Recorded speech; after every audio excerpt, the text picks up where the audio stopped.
Sen чыныгы уулу болсоң элиңдин. Элиң үчүн баарын өтөп өмүрдүн. Булуттардын арасына жашынбай бүркүт болуп, чокулардан көрүнгүн.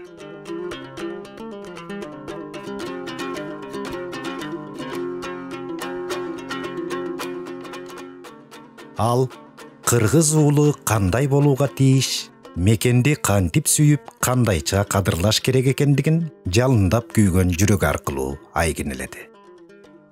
Şundan kalem karmagan ekem 13 yaşında. Uşu кезге чейин bitpegen bir gana temam var, bir gana ırım var. Bu Kırgız degendir, Kırgız edim. Menin bitpesirim dal uşu. Men bunu birden bitken de kalabayım. Kançalık Kırgız edi, kança yıllar yaşasa, Kırım'da yaşasa, yaşantip menlerin bitpeyge geteversin de oylayım da.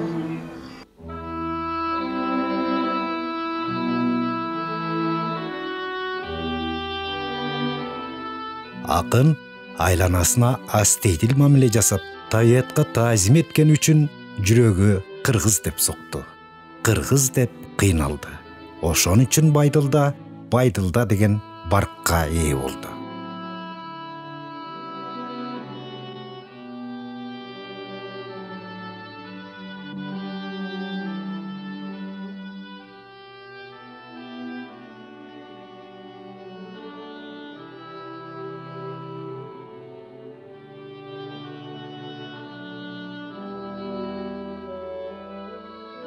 Kırgız elim, kıybas elim can elim, too жүрөктү, too суусундай шар элим. Ырчылары ырдан нөшөр жараткан сансыз жомок, сан жырага бай элим. Кайсы гана кыргызга учураба, Байдылда деген ысымды угаар замат карегинен от жанат, ордунан бир обдулуп алат. Байдылда, ошон үчүн Байдылда, ошон үчүн Сарногоев. Ошон үчүн кыргыздын маңдайына бүткөн вакыт. Улутчул дешет билбеген, улутун кимдер сүйбөгөн, кызыл эт кезден торолтуп, кыялым көккө күүлөгөн, кыргыз деп келгем дүйнөгө, кыргыз деп өтөм дүйнөдөн. Кыргыздын канжанына барабар Айкөл Манастир деген касиеттүү таластын сөз кадырлаган, ой баккан Орошон уулу Байдылда.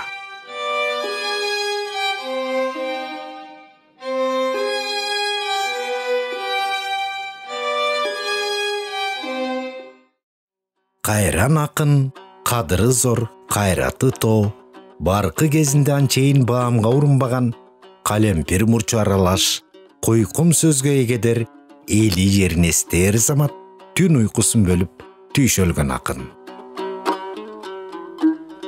Мен бир акын Жамансары, колумда койкоңдогон каламсабы. Энекем эптеп төрөп койсо керек кыргыздын көбөйсүн деп адамсады. Бир карасаң күлкүң келет, бир карасаң ешкім айта албаган, ешкім айтуға батынбаган нерсе жатат. Бұл керемет нерсе. Бұл бір ғана Байдылда да болот бұндай. Башка акындарда болгондо эмес, азыр да болбойт. Азыр мындай заманда акындар эшке чыга албай калган. Ал эми Байдылданы биз бүгүн дагы, эртең дагы, келечек муун дагы алаканына салып окуйт, алаканына салып жүрөгүнө басып урматтайт. Окууга кетип, эс тарткан кезде Кулманбет сени көрбөдүм көпкө. Аманба, алтын туулган жерим, сагынтып мени көп түштүң эске. Кумарды жазып, боорума басып, кучактар элем, кучагым жетсе.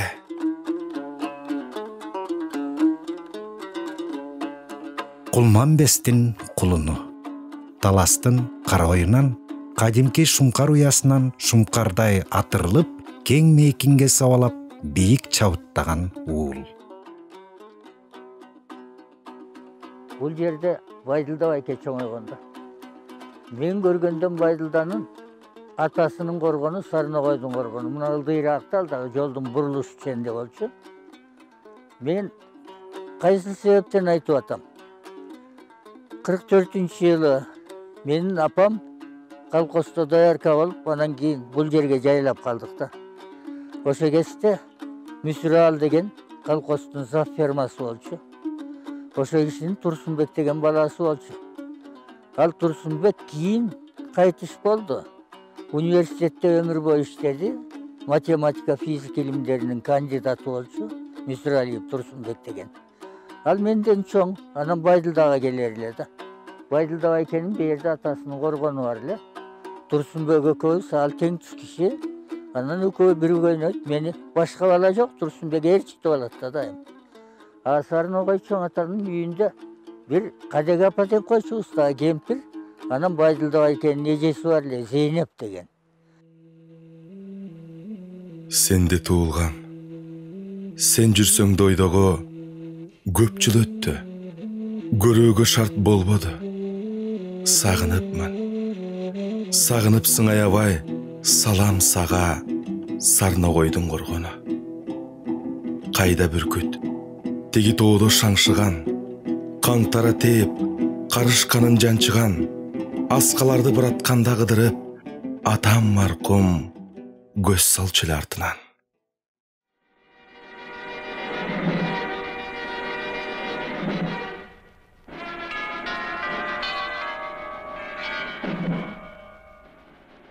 Ачарчылыктын, ачка калуу дегендин согуш деген адамзат турмушуна кандай гана азаптарды алып келерин көзү менен көрүп, тереңден аңдаган үчүн жашоосунда кез келген ар бир көрүнүшкө көөнү оруп, кыйын кезеңди баштан өткөргөнү үчүн Байдылда болгондур.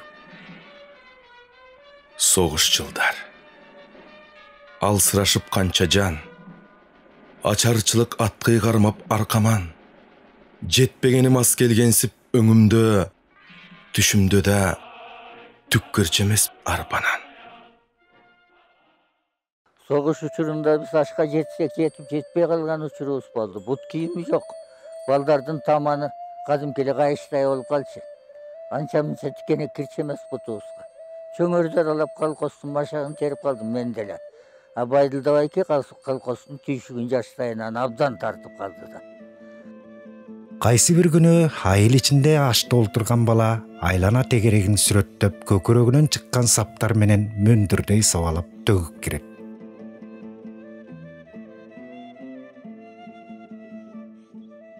Мунун шыгы өтө чоң экенин мен бала кезде көрүп калдым.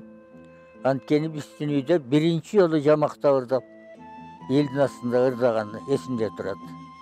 Атам армиядан келгенде кой фермасын жетектеп калды да. Анан үйгө бир күнү меймандар келди.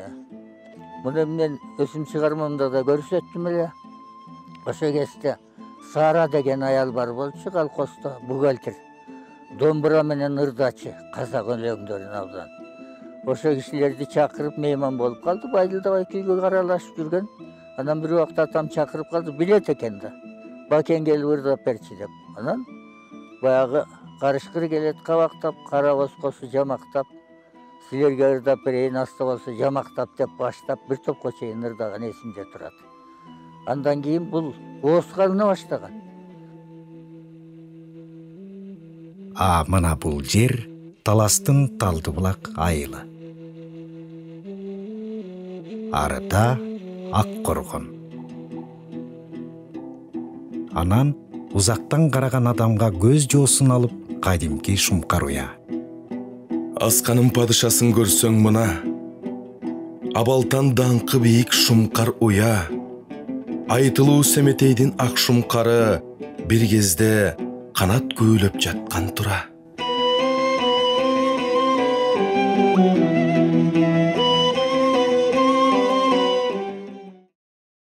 Азыркы тапта Талдыбулактын калың бейитинин арасынан Байдылда акынга дайым арка жөлөк болгон Сейнеп эженин калдайып күмбөзү турат. Дуалдары эскирип, эзелкиден баян этип. Сейнеп эже каплет келген дарттан улам ажалга моюн сунганда Байдылда акын өзөгө өрттөнүп карайлады. Караан туткан кишисинен айрылган акын мүңкүрөп олтуруп, ушул күмбөздү атайы арнап салдырып, санаасынан сызылган саптарды атайын чегип жаздырган. күн менен түндөй келишпей, түбүлүк калдык көрүшпөй. Тургуздум сага эстелик, туяксыз кемпир дегизбей. Тие мурда Байдыкем болуп жүргөндө ошо жерде келип анан өзү көрсөткөн ушул мен эжем, мен ошо жерде эстеликке бир жазгам, жүз чогуп коелу деп. Көк арык. Кыргызга кызмат өтөгөн Байдылдага А деген арипти тааныткан мектеп. Байдылда Сырногоев 1951 жылы Фрунзедеги айтылуу номер 5-орто мектепти аяктады. Жазуучулар союзунун жолдомосу менен Москвадагы Максим Горький аттындагы Адабият институтун акын Сооронбай Жусуев экөө чогуу аяктады. Жомок дүйнөсүнөн таасир алып, элдик ооз-эки чыгармачылыктан чыккан акын эми орус адабиятынын алыптары Пушкин, Лермонтов, Есенинди окуп, Байронду көңүлүндө бап эстеди. 1956 жылы жогорку билимге ээ болгон Байдылда Сырногоев Ала Тоо журналында бөлүм башчы болуп иштеди. Dağda süydüm aynaştı, aynaştı. Din dağda süydüm aynaştı, aynaştı. Sökülmüş gel gelsin. Dağı büre, dağı büre, dağı büre, dağı büre canım aşkı. Çayızgili salıktan aylana. Жаштыктын деми менен жалындаган акын ай жүздүү кыргыз кыздарынын сулуулугундан азалай колуна калем алды. Лирикага ширелген, көз алдыга көркөмдүктү тарткан саптарды курады. Акындын Биз калдык, Жайдын бир түнү, Дилбар, Жылкычы бозой, Акчыны, Кыздар жана көйнөктөр, От койгон махабаттын милтесине кубандым өзүм алгандай жаштарга эсен бол жана дагы бир нечелеген тексттерине арбалган композиторлор, обончулар обон жаратышты.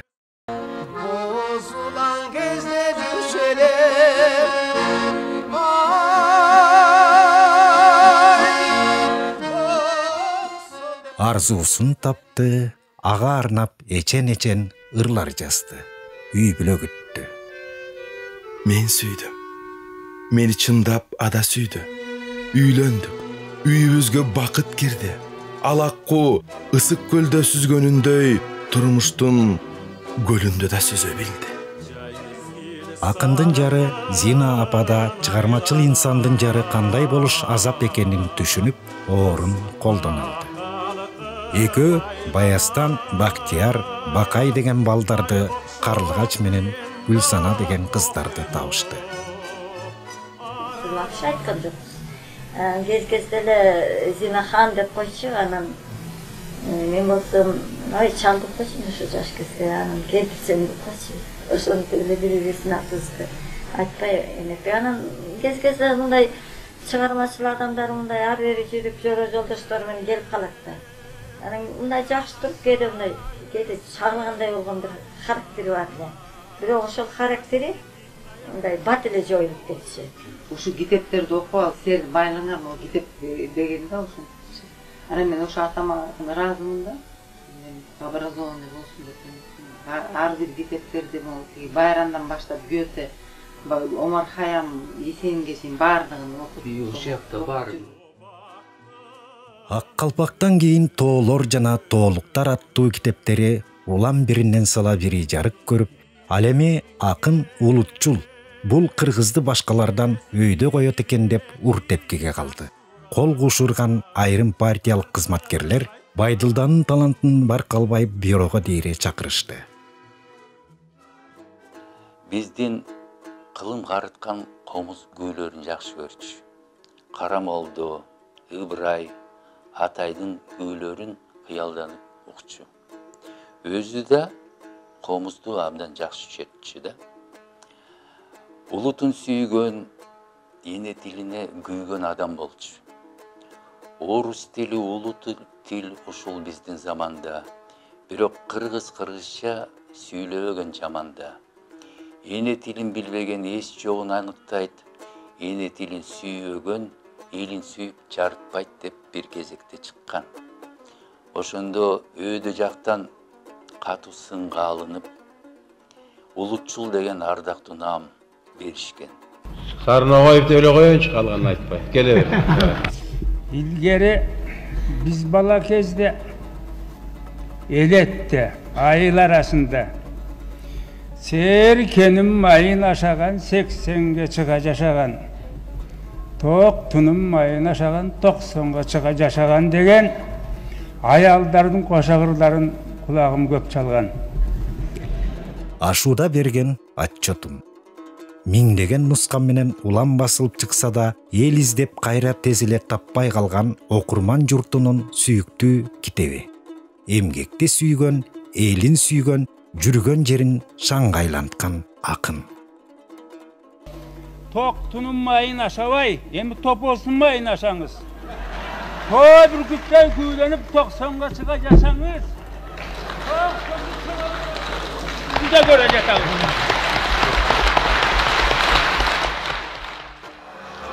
Kırgızın bitmez ırımsın, kıyarbas kızıl tuğumsun. Sağın yağın çakan bolsa da sapadın mayanı olsun. Dosuna toğday bel bolup tongdurgan kışta cılılsın. Kaasına kayra erives kadimki tündük uyulsun. Kırgızın bitmez ırımsın, görür gün içer suğumsun. Ulgayıp kayra yaşargan, uluğda kisuğumsun. Акын ден соолуктун азабын тартты. Саламаттыгы улам начарлап, көчөгө мурункудай ээн эркин басып чыгып, өзү сүйгөн шаарын аралабай калганына каңырыгы түтөдү. Эгемендикке жеткен өлкөбүздүн алгачкы жылдарындагы оор абалды көрүп туруп, калкы менен кошо кайгырды. 2004-жылдын 19 ноябры. Уңгулуу журттун урпагы улуу акын 72 жаш курагында акырет сапарга аттанган күн. Ачуу жаш көздөн буюлуп арманга гана койдуң эй.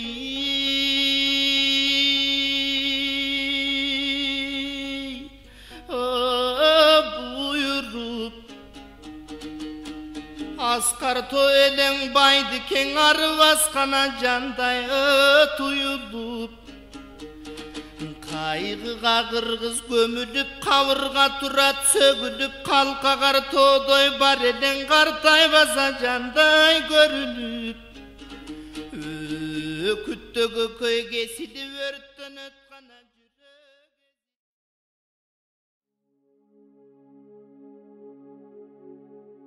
Дагы далай-далай жылдар алмашар.